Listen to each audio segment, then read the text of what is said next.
Are you feeling stuck in a cycle of worry and fear? Are you tired of feeling like you're your own worst enemy?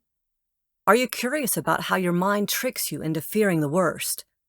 Today, I'll reveal the three common and sneaky thoughts that are secretly fueling your anxiety and making you feel trapped, regardless of what you're anxious about. Hi, I'm Jennifer Jumis, a licensed clinical psychologist for almost 25 years.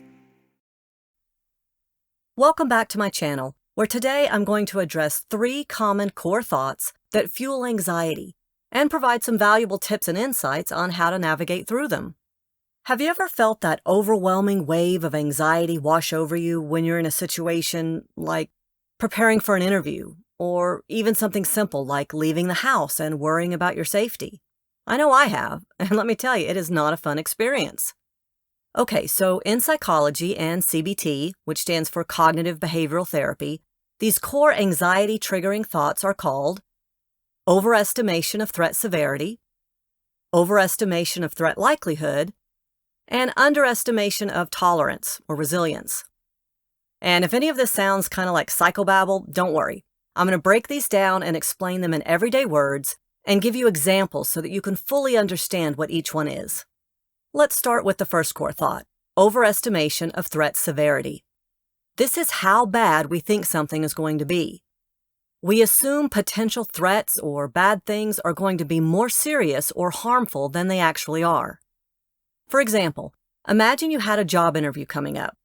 Instead of seeing it as a normal part of the job search process, you might catastrophize and believe that if you don't perform perfectly, your entire career will be ruined. We might even take it further to imagine that we become financially destitute and end up homeless on the streets, that our family and friends will be ashamed of us and reject or abandon us. These exaggerated thoughts naturally make it harder to face challenges head-on. You'll want to avoid going to that job interview at all costs if you've made it seem like it will lead to failure and doom. Next, we have overestimation of threat likelihood. This is how certain we are that something bad will happen. This thought makes us believe that negative outcomes are more likely to happen than they actually are.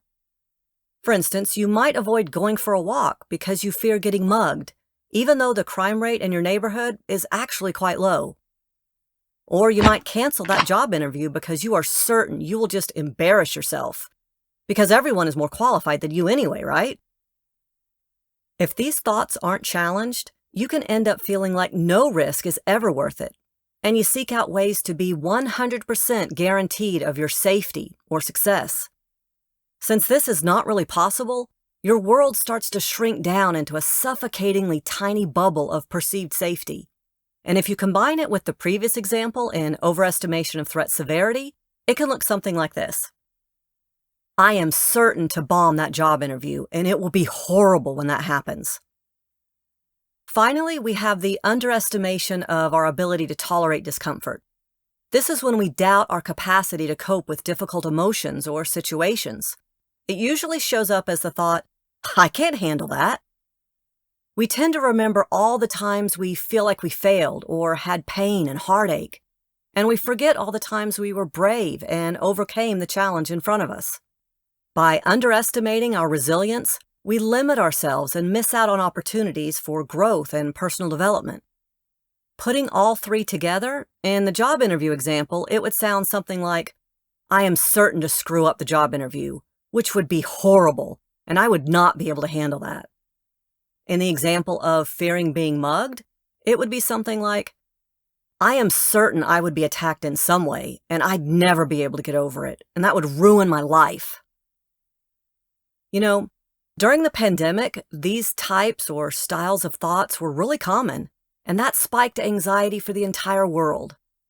Especially in the beginning, there was good reason to believe that the threat of catching COVID was almost certain, and that it would be near fatal if we did catch it, and we wouldn't be able to cope with that reality.